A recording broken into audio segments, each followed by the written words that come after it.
Mm.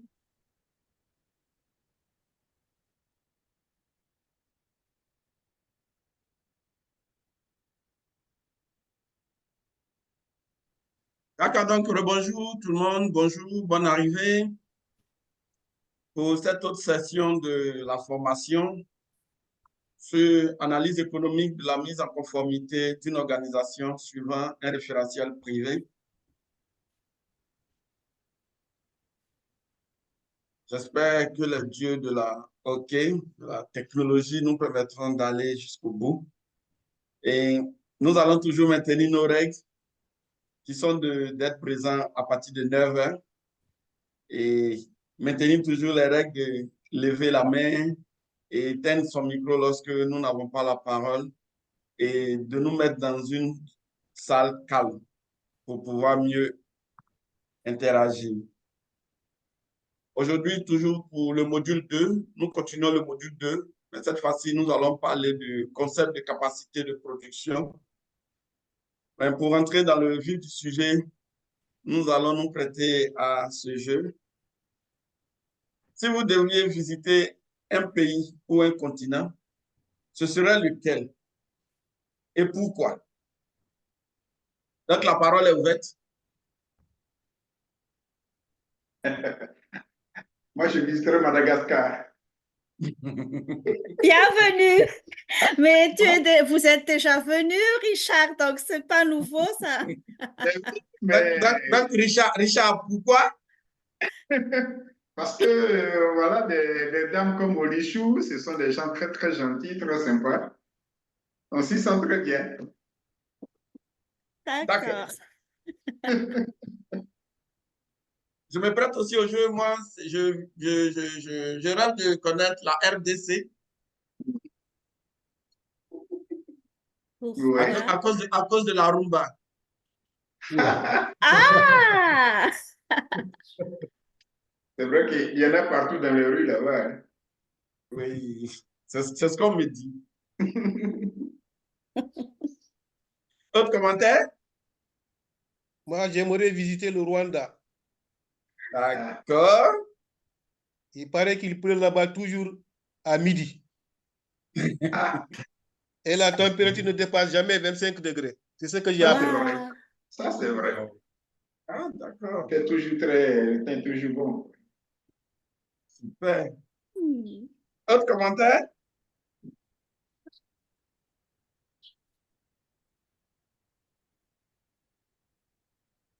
Les autres? Je visiterai la Côte d'Ivoire. Bienvenue. Quoi? Bienvenue. Bienvenue, Clotaire. Parce que j'ai trop apprécié le Hachike.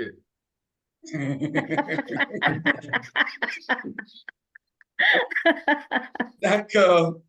Ça sera avec un plaisir. D'accord, Sand? Moi, j'aimerais bien visiter l'Asie. L'Asie, d'accord. Pour juste découvrir de nouvelles cultures, de nouvelles civilisations. D'accord. D'accord. Pas mal. Dernier commentaire? Amadou Diouf. Oui, Diouf. Moi, je visiterais bien le Burkina, que j'aime bien. Bon, j'aime tous les pays, hein, mais le Burkina, il y a les poulets bicyclettes là, que je ne trouve pas ailleurs. Bienvenue. D'accord.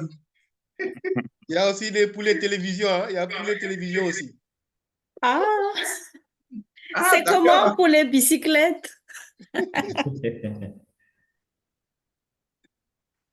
D'accord. Donc, nous avons montré notre choix pour différents pays et continents. Pour cette session, l'objectif, à la fin de cette session, vous devez être capable de définir la capacité de production, de différencier la capacité nominale et la capacité effective, d'expliquer l'utilisation des capacités et l'efficacité, et de gérer la production et la demande de production. Je vais passer la parole à mon collègue Claude, qui va nous entretenir sur le thème. D'accord. OK. Donc, ce matin, on va un peu échanger autour de la notion de capacité, qui est une notion très, très intéressante dans le domaine de l'industrie, probablement. Là, on ne parle pas encore de finance, vraiment, on parle de gestion d'entreprise, gestion industrielle. C'est où vous entendrez parler beaucoup de capacité. Et même si ce n'est pas de la finance, il faut comprendre que toutes les décisions qui sont prises au niveau d'une entreprise ont une incidence financière. Donc, du coup, cette notion de capacité est un élément central. Mais pour qu'on puisse parler de capacité, il faut revenir à un élément qu'on a vu dans la définition du budget, qui était la notion de ressources. Donc, la ressource, naturellement, c'est l'ensemble des moyens dont dispose l'entreprise pour pouvoir transformer un certain nombre d'intrants qu'on appellera matière première en fait des produits finis sur le marché. Donc, par ressources de l'entreprise, on peut citer la main-d'œuvre, dans le personnel, on a les équipements, on a tout ce qui est outillage, on a les véhicules de transport, les bâtiments, et tout ce que vous pouvez imaginer qui contribue à réaliser les objectifs de l'entreprise. Donc, c'est suivant.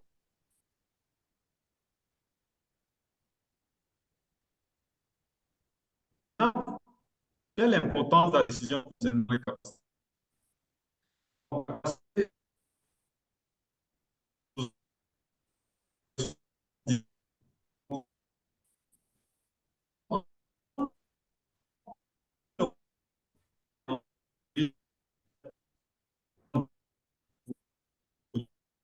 On ne t'entend pas.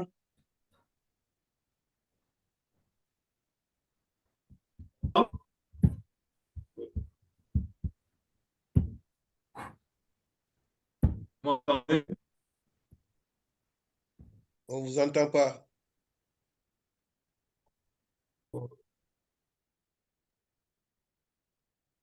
Alors, Oui, et ça? c'est mieux là maintenant? Oui. Oui, ça va. D'accord, d'accord. OK. Donc, je disais, en fonction de la quantité de ressources disponibles, on peut déterminer exactement la quantité de produits qu'on pourra mettre sur le marché. Donc, par conséquent, donc, il est fondamental pour l'entreprise de trouver un juste équilibre entre la quantité de ressources qu'elle a besoin et les objectifs de production qu'elle veut en termes de produits mis sur le marché. Parce que si vous, vous avez sûrement entendu parler de la notion de dimensionnement d'une usine. En fait, c'est déterminer la quantité des ressources dont l'usine aura besoin. Pourquoi? Parce que si vous avez un excès de ressources, en fait, ça va générer une usine. Ça veut dire quoi? Pour une entreprise agricole, par exemple, si vous n'avez que, je dis n'importe quoi, 500 mètres carrés et que vous faites l'acquisition d'un tracteur, vous voyez que les coûts d'entretien du tracteur des coûts initiaux par rapport à la superficie que vous avez à mettre en valeur. Maintenant, si vous n'avez pas la quantité suffisante de ressources, il peut arriver que vous soyez dans une situation de ne pouvoir satisfaire votre marché. C'est-à-dire que si vous avez, je dis n'importe quoi, 3 hectares et qu'il faille viabiliser tous ces 3 hectares et que vous n'avez peut-être pas un équipement ou un tracteur qui vous permet de vite labourer selon certaines conditions, il est fort probable que même si vous avez un contrat international, vous ne puissiez pas le satisfaire parce que vous manquez de la ressource adéquate. Donc, tout au long de la vie d'entreprise, en termes de capacité, il sera toujours question de trouver un équilibre entre les ressources dont l'entreprise a besoin pour pouvoir produire et la demande du marché. D'où l'intérêt même de cette session dans le module 2. On passe à la slide suivante. Donc, comme on disait tantôt, rechercher l'équilibre entre sa capacité de production, si on va dire l'ensemble des ressources dont on dispose, et les besoins du marché vont avoir deux impacts majeurs. D'abord, au niveau de la rentabilité d'entreprise. Si vous prenez le premier exemple que je vous ai donné, quelqu'un qui a 500 mètres carrés et qui prend un tracteur, naturellement, les frais d'entretien vont venir plomber sa rentabilité. Peu importe le rendement qu'il aura au mètre carré, si vous voulez, quelle que soit la culture. Et puis, si vous prenez le deuxième exemple, si vous n'avez pas une bonne capacité, quelqu'un qui a 3 hectares et qui n'a pas un matériel adéquat pour pouvoir mettre en valeur tous ces 3 hectares, va se retrouver à ne pouvoir satisfaire une demande qu'il a pu notamment avoir. C'est-à-dire que ce sera un contrat qui ne pourra pas être exécuté conformément au cahier de charge qui a été prévu parce qu'on manque de ressources pour pouvoir produire. Slide suivante. Donc, si ceci dit, on va donc retenir cette définition de la capacité des ressources. C'est quand on parle de capacité d'une ressource, c'est une unité de mesure qu'on va identifier selon la variable temps. Une variable temps définie, ça peut être le mois, ça peut être l'année, ça peut être l'heure. On va dire quelle est la quantité de produits que cet équipement peut traiter ou de composants ou de produits semi-finis que cet équipement peut traiter. Donc, lorsqu'on traite avec sur un seul produit, on peut utiliser les soins, coutume de dire telle machine peut faire tel nombre de produits à l'heure. C'est ce qu'on utilise souvent. Mais quand on va être sur des machines qui font plusieurs produits, c'est-à-dire qu'il va faire multiples produits, qui va peut-être produire à la fois, je ne sais pas moi, je dis n'importe quoi, du jus et peut-être de la confiture, je dis n'importe quoi. Là, on va pas, parce que c'est deux produits assez hétérogènes, on va parler plutôt, on va plus utiliser la notion de traitement, quantité traitée à l'heure. Donc, ça sera le plus souvent ce que vous allez voir en termes de capacité pour les machines. Maintenant, en termes de capacité aussi, vous avez en agriculture, on parle du rendement à l'hectare. C'est-à-dire que sur une superficie ou le rendement à unité de mesure de la superficie que vous aurez choisi, ça fait que sur la superficie, quand vous avez une superficie, vous savez à peu près exactement le rendement maximum que vous pouvez avoir. Ou la production qu'on aura, la production cible qu'on aura au maximum, on sait qu'au-delà, on ne peut pas aller au-delà, quel que soit le cas. Ça suppose donc que si vous voulez aller au-delà de ce que peut faire la superficie que vous avez, vous devez faire des nouvelles acquisitions de terre, par exemple. Donc, en fonction des secteurs, on va trouver des unités de mesure comme ça qui permettent de déterminer, tenant compte du temps d'utilisation de la ressource, c'est-à-dire que quand on parle de champ, c'est-à-dire que le temps d'une campagne agricole, vous saurez à peu près ce que vous allez mettre et ce que vous espérez utiliser ça comme ça, vous espérez pouvoir terminer à la fin de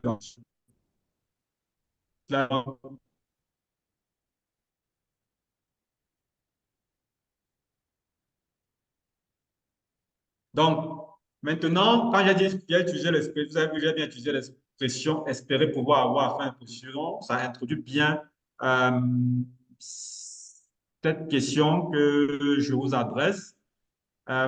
Pourquoi la capacité effective, c'est-à-dire la capacité qu'on a effectivement, enfin, quand on a bouclé un cycle d'opposition, peut-être être inférieure à la capacité normative, c'est la capacité théorique, c'est-à-dire celle qu'on a en faisant des calculs, par exemple, de rendement à l'hectare, on projette un certain niveau d'opposition, mais on peut se rendre compte qu'en fin de campagne, on n'a pas exactement ce qu'on a projeté. À votre avis, qu'est-ce qui peut expliquer ces éléments, tant pour une campagne agricole, selon votre choix, hein, ou pour un équipement, une machine?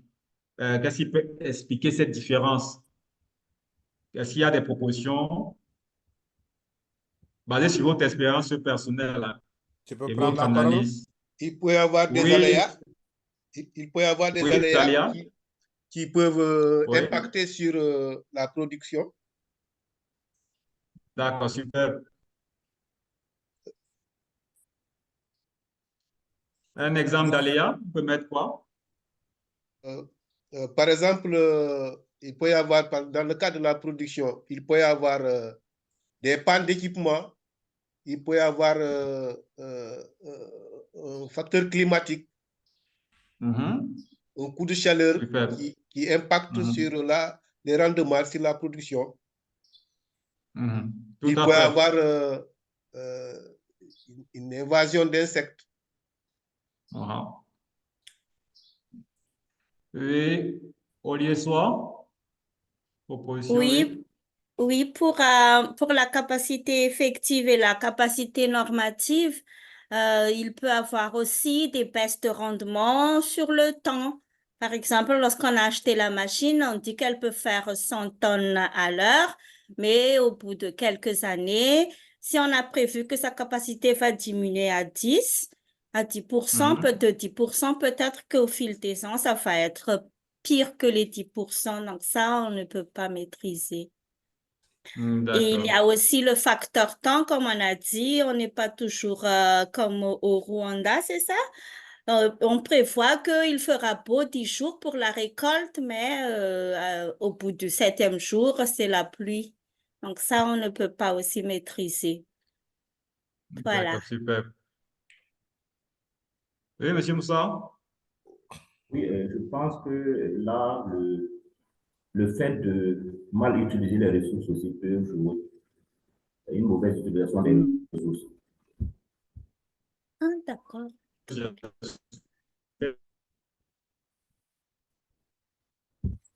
Oui, je peux ajouter quelque chose?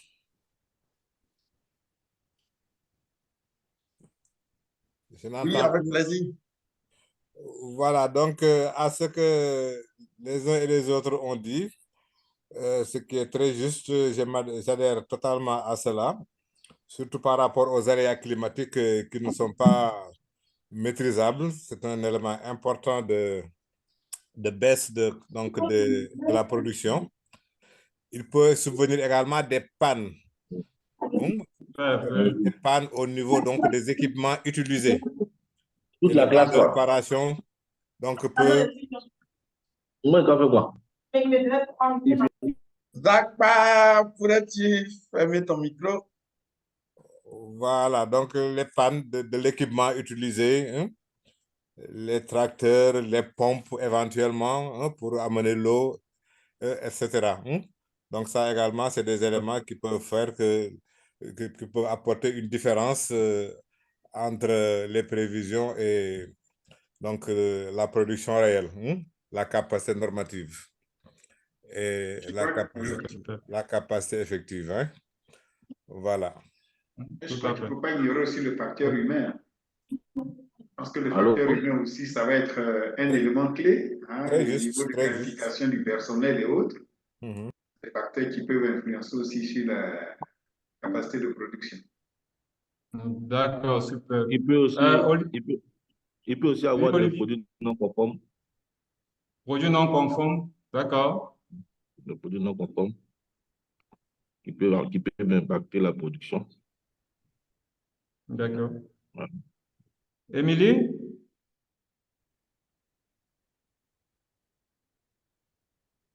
J'ai levé la main, j'attendais qu'on me donne la parole, mais je voulais dire ressources humaines. Donc, il faut ressources humaines. La compétence du personnel. Donc, ceux qui utilisent les équipements doivent être formés pour ces équipements-là. Donc, je crois que Richard a déjà soulevé ce point. Merci. D'accord. Christelle, il n'y a pas de quoi. Puis, un autre élément, c'est qu'on peut avoir surdimensionné les équipements de production.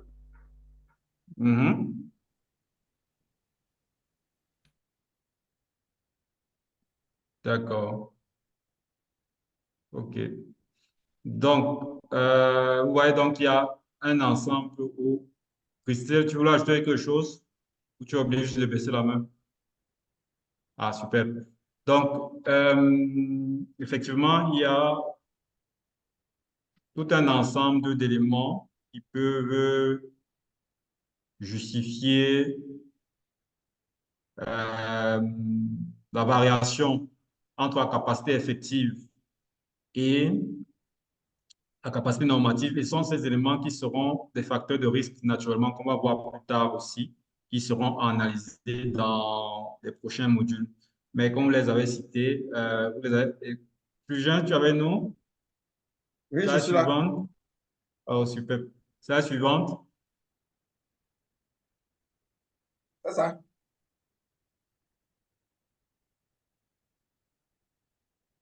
OK, donc, il y en a tellement, j'en vais recenser quelques-uns, c'est pour ça qu'il y a etc. à la fin.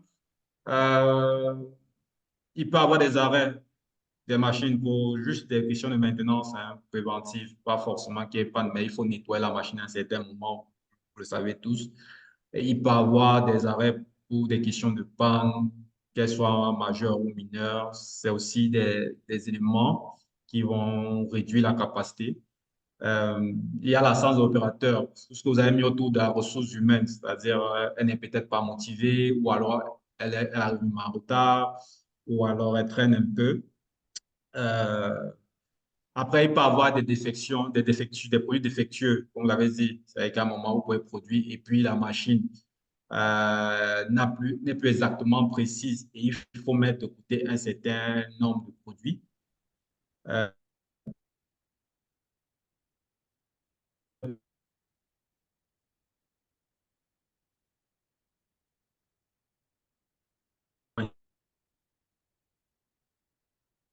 de production. Vous voyez que, en fait, il y a beaucoup d'éléments.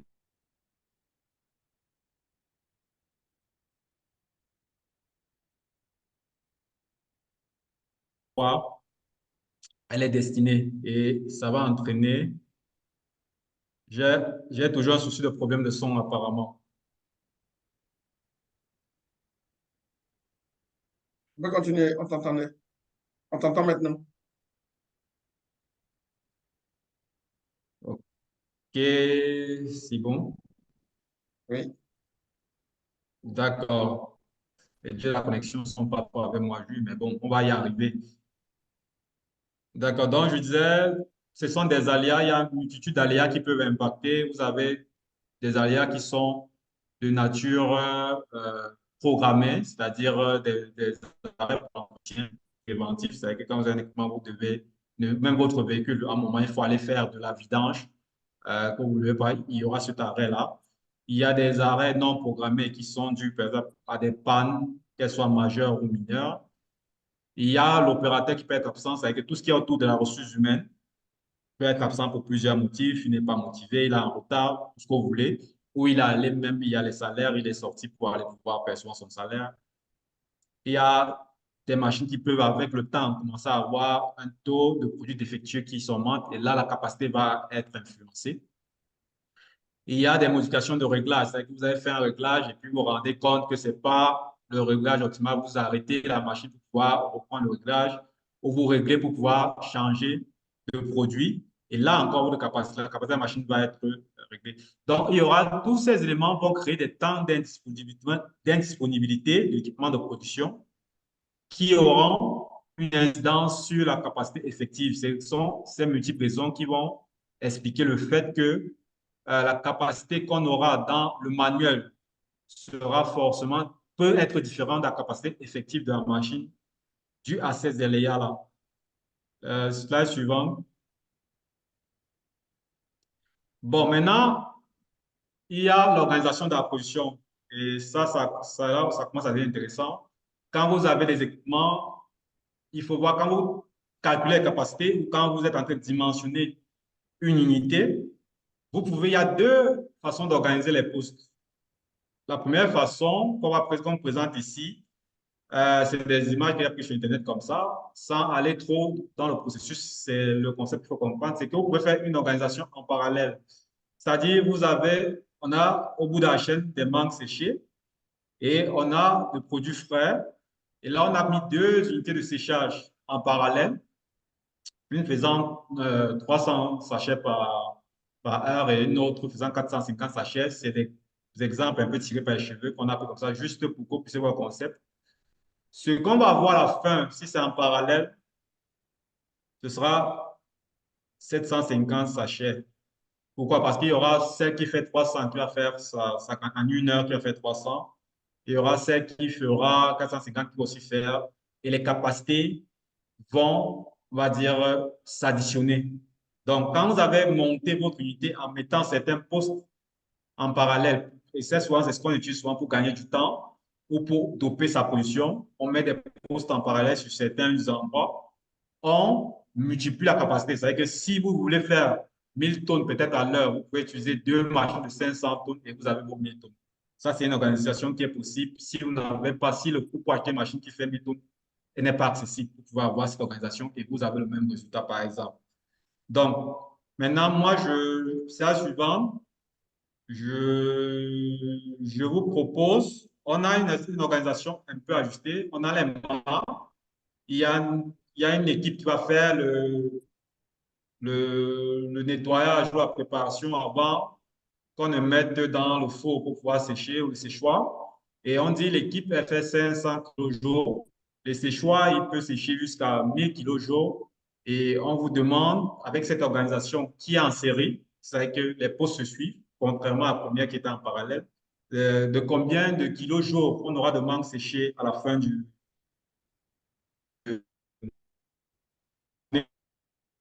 500 kilos. C'est mon avis aussi, 500 kilos.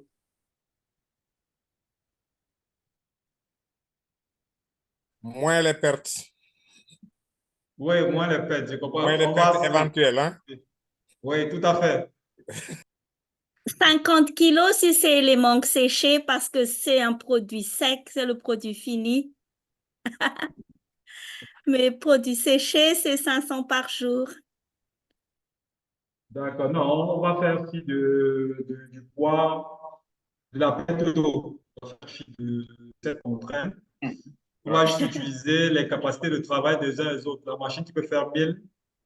Attention, Et puis, attention, il y a quelque chose là. Parce que si on a 500 kg, les 500 kg de mangue ne donnent pas obligatoirement 500 kg de produits séchés. Hein? Il y a un taux de rendement. Il faut calculer également le taux de rendement. Si le rendement est de 1/10, 20% ou 10%, Oh là là. voilà. Non, Hein? parce que c'est... C'était ça l'astuce. Hein? On a dit c'est 500 kg de mangue par jour. Donc, 500 kg de mangue par jour ne va pas donner 50 kg de mangue séchée. Voilà, il y a les noyaux, les épluchures, etc. Voilà. Voilà. Claude, on se comprend, hein?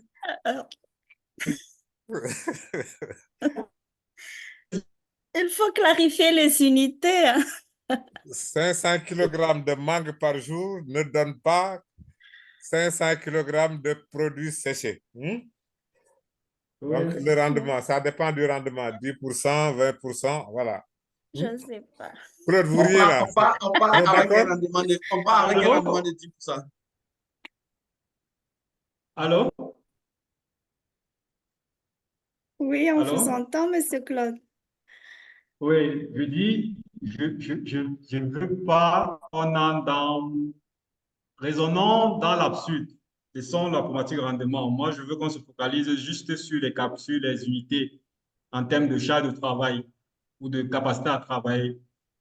Je connais bien la problématique du rendement, mais ce qui nous intéresse ici le plus, c'est la question de comment je dimensionne mon unité. Naturellement, pour des approches plus pointues,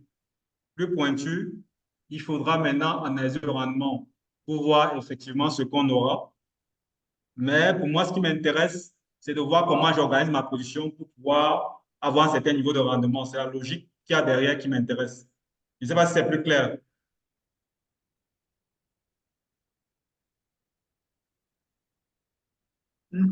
Oui, ça va. Si c'est le cas, c'est 500 kilos parce que le rendement du séchoir ne pourra pas chercher plus que ce que produisent les femmes qui fournissent le séchoir. D'accord. Voilà. OK. Slide suivante. On a inversé un peu. Et là, on a inversé.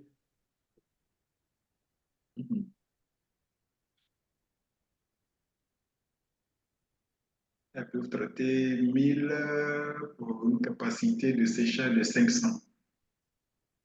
Évidemment, on ne peut pas aller au-delà de la capacité du séchoir, donc on sera limité par la capacité du séchoir. D'accord, super. Donc, OK. Donc, maintenant, ça permet de voir, et c'était justement ça le petit exercice qu'il fallait voir, c'est que quand vous avez une série d'équipements qui ne sont pas disposés en parallèle et qui sont, on va dire, alignés en série, il faut faire attention.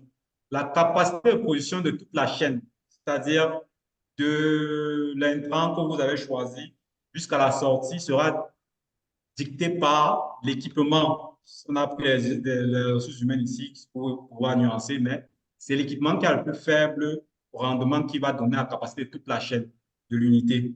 C'est-à-dire, peu importe l'organisation que vous aurez, si c'est en série, il faudra donc retenir que la capacité totale, c'est-à-dire que n'avez pas dit, c'est soit qui fait 1000 kilos, donc c'est bon. Il faut bien analyser toute la chaîne et avoir les capacités de chaque élément de la chaîne pour pouvoir déterminer ce qu'on aura à la sortie quand il est question de faire des acquisitions d'équipements ou de revoir ou de valider la ligne de position d'une unité, peut-être dans la capacité à dresser un contrat. Il faudra faire attention à voir quel est le mode d'organisation de son réseau de production. Est-ce qu'on a inséré? Et là, sur certains endroits, il faudra amener des actions correctives si on veut passer à 1000. Par exemple, si on veut passer à 1000 à la fin, on pourrait voir s'il ne faut pas acheter un second four, par exemple. Ça serait un équipement. Dans le premier cas de figure, on pourra voir s'il ne faut pas renforcer au niveau de la ressource humaine. Donc, slide suivante. On tombe droit dans la notion de goulot ou de goulet d'étranglement. On va toujours, c'est ce que j'ai expliqué tout à l'heure, dans plusieurs processus, dans l'organisation de la production, la capacité de l'unité sera celle qui aura la capacité de l'équipement qui aura le plus faible niveau de rendement en termes de produits traités. On est sur les produits traités, on n'est pas sur le rendement en termes de ratio de production. Donc, c'est un point d'attention sur lequel il faut faire attention. Et maintenant, en termes d'action possible, si on veut doper le rendement, si tu peux revenir sur la slide précédente, il y a un élément que il y a un point que je voudrais aborder avec vous qui sera, voilà, c'est un point qui n'entre pas dans les objectifs pédagogiques, mais je pense qu'il serait bon de traiter de ce point qui est la question des stocks.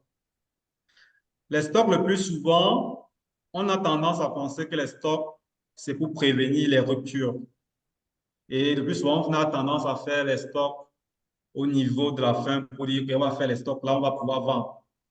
Mais en réalité, les stocks, dans une organisation, dans une industrie, viennent gérer les problèmes de capacité. C'est-à-dire que si vous avez le groupe de femmes qui vont faire 1000 kilos par jour, naturellement, à ce niveau, pour pouvoir tenir compte de la problématique de la capacité de séchage de l'unité, on va intégrer un espace de stockage.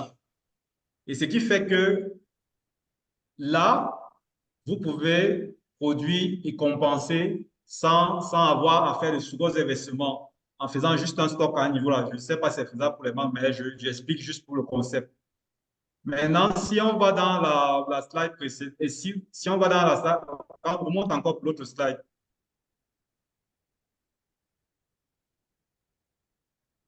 Non, pas celle-là, avant, celle d'après. D'accord. Ici, vous verrez que du fait que... Non, c'est ça qu'on vient d'expliquer là tout de suite, n'est-ce pas?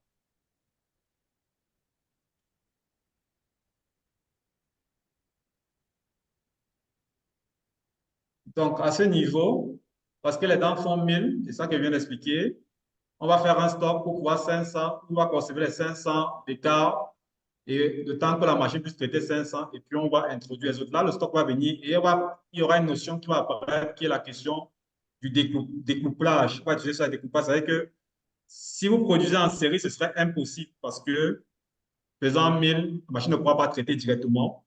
Mais parce que vous avez créé un stock, en fait, les capacités de production, votre chaîne des capacités de production ne sont plus liées.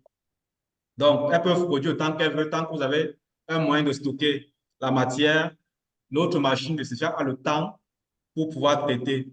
Donc maintenant, si on va dans le slide précédent, où on a inversé, où il y avait plus, les femmes pouvaient faire 500. Ça, c'est le chemin où il y a vraiment un problème. Parce que là, si elles font 500 et que vous avez une machine qui fait 1000, vous êtes dans une situation où vous avez une machine qui est surdimensionnée et vous avez peut-être des coûts d'entretien ou des consommations d'électricité. Parce que si elle fait 1000, vous avez rempli de moitié. Et là, en termes de consommation d'énergie, vous êtes vraiment en train de faire ce qu'il ne faut pas faire. Et pour pouvoir résoudre ce problème, vous allez voir qu'ici, on aura sur la ressource humaine qui va nettoyer les bancs, on aura tendance à décupler les équipes ou à faire des heures supplémentaires. Donc, ça sera des solutions qui seront adoptées dans certains cas pour pouvoir résoudre ce problème. Donc, c'est ça, ces éléments qu'il faut garder à l'esprit quand vous analysez aussi qu'il y a des endroits où il faut faire une action en parallèle. Est-ce qu'il faut faire sur les éléments sur lesquels vous allez constamment réfléchir? Proprement dit, c'est un peu de bon sens également pour voir comment je fais pour pouvoir utiliser la machine qui suit au mieux de ses capacités. Donc, on peut continuer. Oui, ça, suivant. Donc, ça, c'est pour ça qu'on parlait des actions possibles. Au-delà de ce qu'on va citer là, il fallait que je présente un peu ce qu'on peut faire avec le stock. Donc, vous pouvez partir sur l'achat d'une seconde machine. Quand vous... Allô? Il y a une question?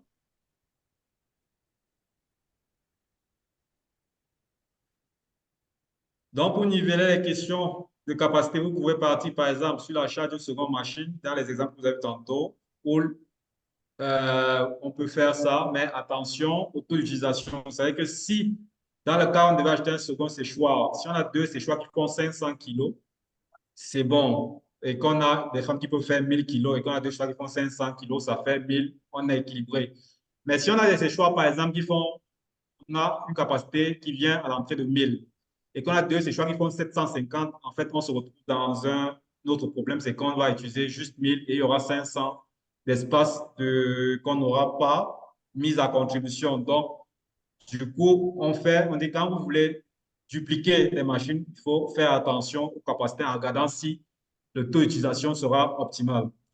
Maintenant, on peut faire des heures supplémentaires, mais ça entraîne aussi des coûts. En termes, vous devez analyser, est-ce qu'il faut aller vers... Et à chaque fois, il faudra voir la solution qui est la plus rentable. C'est-à-dire que est-ce qu'on va vers les heures supplémentaires, qu'est-ce que ça va coûter, ou est-ce qu'on achète une seconde machine, qu'est-ce que ça va coûter? Donc, on peut faire une augmentation à chaque machine et là, ça suppose donc qu'il faudra faire des entretiens préventifs, beaucoup de maintenance pour pouvoir utiliser la machine à 100% de ses capacités. On peut faire de la sous-traitance. Mais bon, la sous-traitance, il y a les questions de traçabilité qui vont commencer à se poser et les questions de transport entre chez le sous-traitant et votre unité. Donc, à ces éléments, il sera question pour vous d'utiliser votre bon sens pour pouvoir analyser quelle est la solution qui est la plus adaptée pour pouvoir avoir le meilleur taux de position possible pour utiliser la machine le mieux possible en termes de capacité. Le plus souvent, on dit, idéalement, on dit qu'il faut être à 95% de la capacité de la machine pour dire que oui, elle est bien utilisée dans le meilleur rendement possible. J'ai un micro qui est ouvert. Est-ce qu'il y a une question ou un commentaire?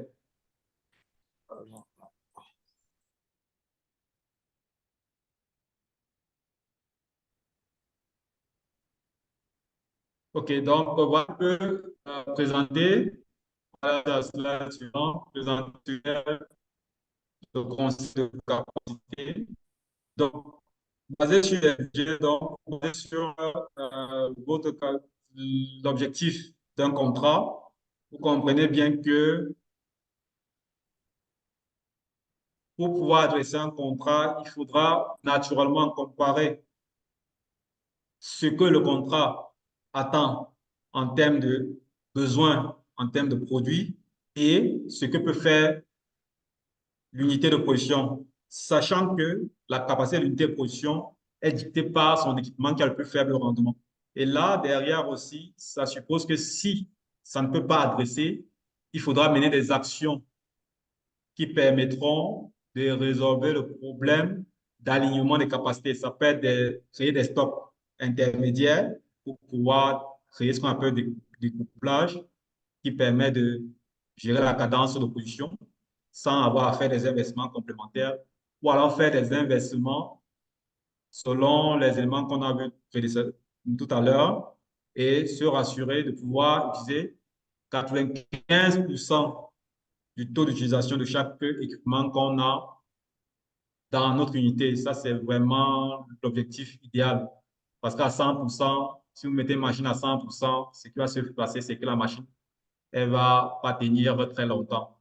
Donc, c'est pour ça qu'on dit, idéalement, il faut aller à 95% d'utilisation d'une machine pour ne pas être dans une situation de plein régime constant qui va endommager la machine. Donc, ceci dit, est-ce qu'on a des questions qui se disent sur l'ensemble du module déjà, ou alors sur la thématique qui a été vue ce matin, notamment la capacité de production?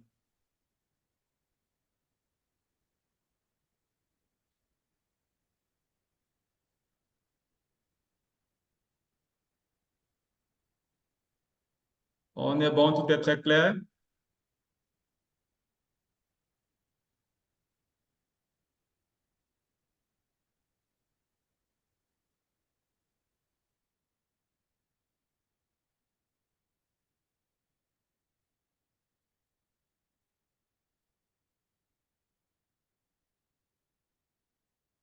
Il y a un gros silence.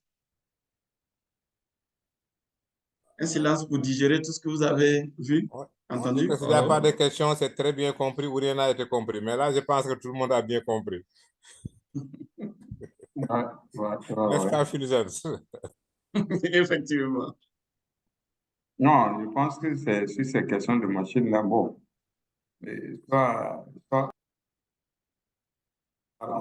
si c'est en cours de processus qu'il y a eu la capacité qui s'augmente, bon, il y a les deux options. Hein.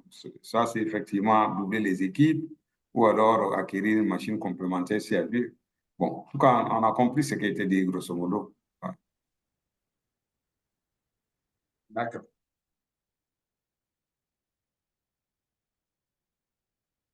D'accord. Pour renforcer la compréhension, nous allons passer au travail de groupe. Vous avez l'énoncé sur l'écran, mais je pense que sur la plateforme, vous avez les documents, l'exercice, l'étude de cas et la question. Ici, dans le 1, il a été écrit sur la base des coûts de production de l'année précédente, préparer un budget de production pour l'entreprise qui pourrait lui permettre d'augmenter sa production de 150%. En 2, à partir du rapport d'évaluation de l'entreprise, déterminer les investissements supplémentaires qui doivent être réalisés par l'entreprise pour soutenir son expansion et sa certification en termes des infrastructures, du système et procédures, formation et renforcement des capacités, conformité au marché. L'étude de cas se trouve sur la plateforme et il était question de le lire, de le traiter individuellement dans un premier temps, mais nous allons vous mettre en classe, en sous-groupe, et afin que de part et d'autre, vous puissiez le faire en groupe, faire la synthèse de ce que chacun a eu à faire et on va restituer ensemble. Donc, Claude, pourrais-tu les mettre en classe? Y a-t-il des questions ou est-ce que vous avez compris le principe?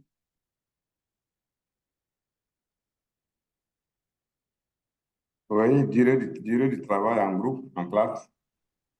D'accord. Et par la suite, il va falloir les télécharger sur la plateforme. Télécharger vos exercices font partie également des évaluations que nous avons à à juger ou à analyser. Donc, il serait intéressant à chaque fois qu'il y a des exercices et lorsqu'on vous demande de les mettre après sur la plateforme, de le faire. Parce que jusqu'à présent, on a encore 7 ou 8 qui n'ont pas encore téléchargé leur travail en sous-groupe sur la plateforme.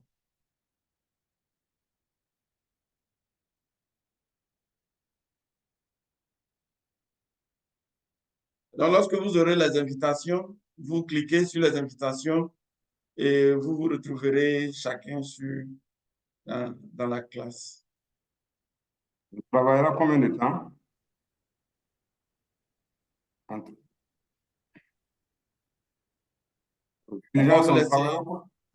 travaillera combien de temps?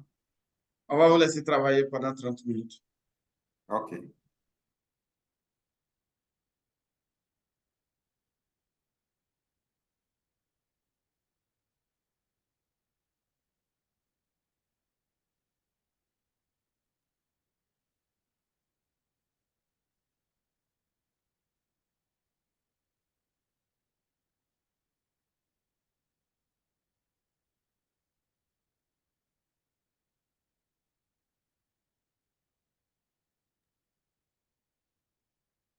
Mais je voudrais savoir, est-ce que vous avez pu télécharger les études de cas sur la plateforme?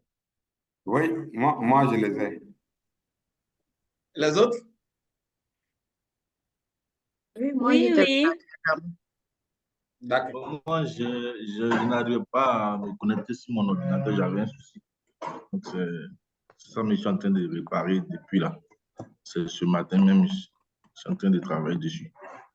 C'est pourquoi je n'ai pas encore téléchargé. D'accord. L'histoire? Oui, s'il vous plaît, est-ce que pour le travail de groupe, est-ce que vous voulez clarifier un peu la question numéro 1 par rapport au coût de production? D'accord. Dans l'énoncé, vous allez voir que vous avez un tableau Excel dans lequel il y a tous les coûts de l'année précédente. D'accord. Voilà, vous allez voir un tableau, pas un tableau Excel, mais un tableau qui est dans une page Word où il y a tous les coûts. En fait, sa production antérieure qui tournait autour de 1000 kilos à l'hectare. 720. Et sur cette base, il est impossible pour lui de s'engager dans une certification. Oui. Et donc là, on vous dit que pour être capable de s'engager dans une certification, il va falloir qu'il augmente sa production de 120%. 150. 150, merci, Traoré. Tu as vraiment lu l'exercice. Je ne l'ai pas devant moi. Et donc, 150%. Et donc, sur la base de l'augmentation de 150%, naturellement, vous devez réajuster certains facteurs de production, comme on l'a vu tout à l'heure dans la capacité de production. Est-ce que la capacité de production sera la même qu'avec 150? Est-ce que certains réajustements ne seraient pas nécessaires? Donc, on va vous demander de faire un budget qui puisse lui permettre éventuellement de faire cette production.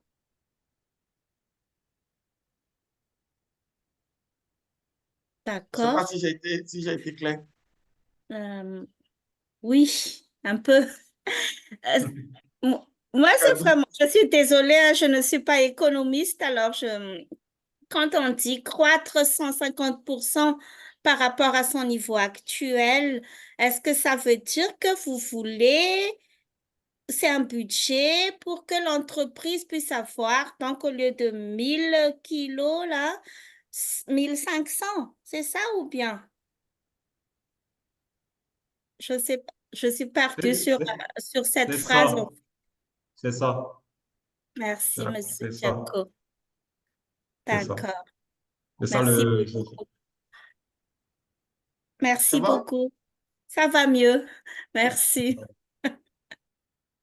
OK, j'ouvre les salles. Rendez-vous dans 30 minutes.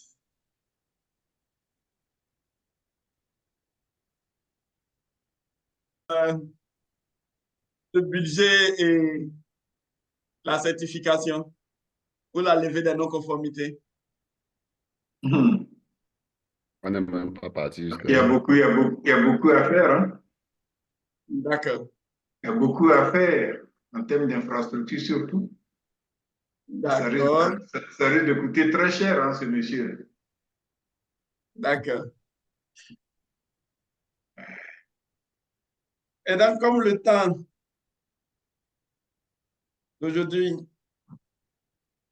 nous avons pratiquement épuisé le temps, ce que nous allons faire, parce qu'il serait intéressant de prendre du temps pour corriger l'exercice, nous allons le faire calmement le vendredi. Nous allons commencer par corriger l'exercice le vendredi. Et donc, s'il y a encore quelques petits éléments que vous souhaitez compléter, on va vous laisser le mercredi et jeudi pour le faire. Et donc, pendant la classe virtuelle du vendredi, nous allons prendre du temps pour corriger l'exercice et continuer avec le module 3. Donc, vous avez encore un peu de temps pour encore le parfaire. Vous pouvez aussi le télécharger. Oui, c'est ce que si vous estimez que c'est bon, on va prendre connaissance et le vendredi, on va en discuter. D'accord. Donc, ceux qui estiment qu'ils n'ont plus rien à ajouter peuvent aller le mettre sur le site. Voilà, vous pouvez le mettre sur le site. Nous allons les lire et les corriger. Mais le vendredi, après correction, vous pouvez toujours changer. Il n'y a pas de problème. Ok, d'accord. Okay. Vous pouvez aussi les changer le vendredi. Pour mettre la version que vous estimez être la meilleure. Okay. Donc, nous allons nous retrouver le vendredi 26 avril à la même heure, à la même adresse. Pour ceux qui seraient en retard, on a toujours la règle de 2000 qui n'est pas encore finie. Donc, Bodjan, le vendredi, tu nous fais le point de ceux qui doivent. Personne n'a encore payé. D'accord, donc pour aujourd'hui, on va vous dire merci. Ouvrir les caméras pour prendre la photo du jour. Et puis se retrouver le vendredi matin. C'est vrai que c'est le week-end, donc faites un effort vendredi pour être présent au moins.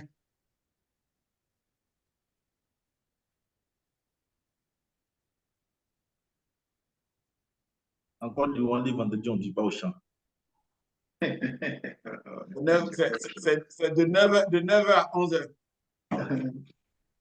On ne donne pas conseil vendredi, on n'étudie pas, on ne fait rien, on ne travaille pas. OK. Bon mardi à tous. Bye. Merci. Au revoir. Rendez-vous vendredi. Au revoir. Et au revoir.